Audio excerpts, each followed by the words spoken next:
Altura Crypto on 22 August.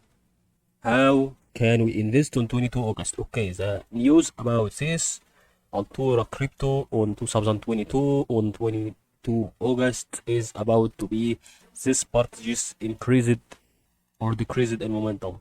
Okay, here it decreased in momentum and it's increasing slowly in momentum. And what you should do about this Altura, you have to wait until it reaches its part where it's going to be here, and it's increasing once again to return to its original position where it can reaches this trend line once again and it can go for increase. But be careful here because there's some things that we should know about also.